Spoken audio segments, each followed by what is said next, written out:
All right, lots of reaction for you tonight. Let's start with the Leader of the Official Opposition, Erin O'Toole. He joins me for our coverage this evening. Okay, Mr. O'Toole, what's your reaction to what you heard today from Chrystia Freeland?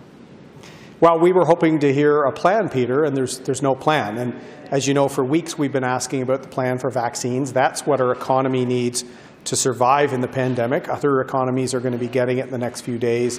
The Liberals won't even give a number. So the two things we wanted to get some clarity on was full-scale deployment of rapid tests to keep our economy moving as much as possible, and vaccines to let us know when we've rounded the corner with COVID-19. We can't get an answer on those things, and they're both critical for our economic success in the short, medium, and long term. Okay.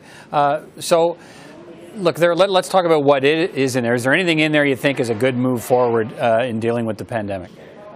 I think there is one thing in there that's great, Peter, is the childcare plan, which I introduced in June during the Conservative leadership race. They basically took exactly what I proposed and implemented it. And so that is a good point. I think this pandemic, the limitations on childcare has had families scrambling. You know, my wife and I, we have young kids. We've done this juggle ourselves. So that more direct support through the Canada Child Benefit on a pandemic basis is something that was good. But there's no plan for some of the huge industries suffering, like tourism and others. They mention that, but no details on it. The spending is gargantuan, and no plan to eliminate it. She is using now terms like guardrails, suggesting that they'll keep spending in sort of a huge fashion as long as interest rates are low, but that's risky to Canadians and to our children. So we're very troubled that after almost 18 months plus of no budget, we had basically a mini budget with no details in it.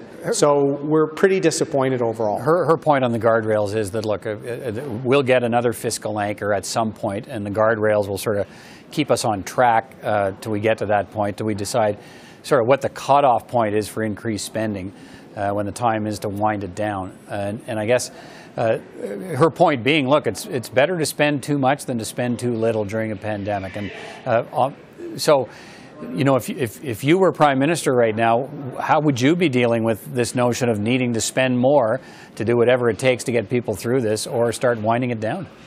Well, if I'm Prime Minister, we'd be getting vaccines like all the other countries have. I wouldn't have put all of our eggs in a basket with China. That's what the Trudeau government did. You heard this right. Your viewers, you can't possibly be right. There was a CanSino deal that once that fell apart in August, the government was left without a serious plan, particularly to manufacture vaccine here in Canada. So I wouldn't have let that happen. We would have had rapid tests. There would have been much more accountability, Peter. And the spending, we've supported many of the spending. The CERB program, the wage subsidy, we actually pushed for it to be 75%. We pushed for changes to the rent program for small businesses.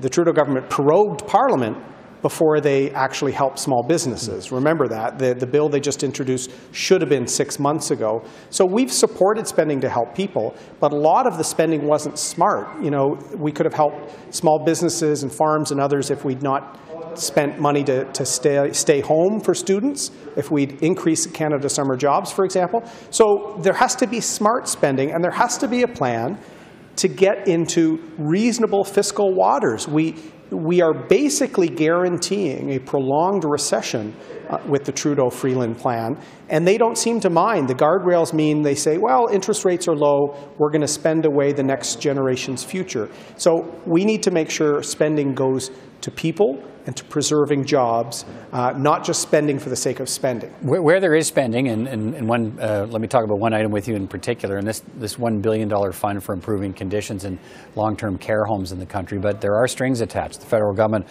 says it'll have to approve the spending plans of the provinces on how they plan to use this money to deal with improving safety conditions and improving protections in these long-term care nursing homes. Why do you think that's the wrong approach?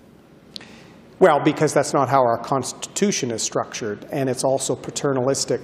In fact, maybe the provinces should assess how Mr. Trudeau has done on approving rapid tests and vaccines. I'd give him an F. And so the trouble here is Mr. Trudeau is playing with the lives of our seniors by holding back money with setting conditions in areas that aren't his jurisdiction. But are you satisfied with how the provinces have handled the long-term care crisis? They had a crisis that was much more acute because the Trudeau government was 2 months late on the border, Peter. So each province does things differently. I've lived across this entire country when I served in the military.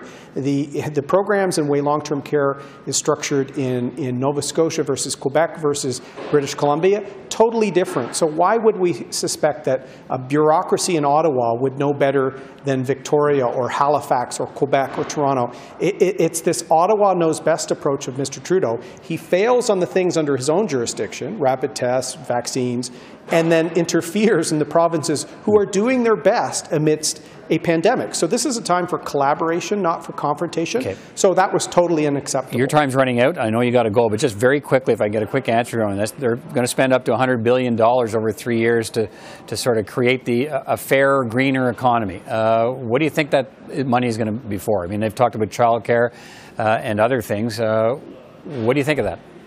Well, they should have details, Peter. You know, this is what worries me about this government. We're in the midst of a crisis. This isn't a time for experimentation and buzzwords by consultants. We need every industry in our country, resource industries, small business, blue-collar, unionized work settings, manufacturers. We need every cylinder of our engine firing. We need people to get back to work so we can reduce some of the support programs. I don't see a plan for this. And whenever they get into this sort of Ottawa knows best, we're going to design the economy of the future, that should be a warning bell that Canada is headed in the wrong direction. Erin O'Toole, thanks for your time tonight. Take care. Thank you, Peter.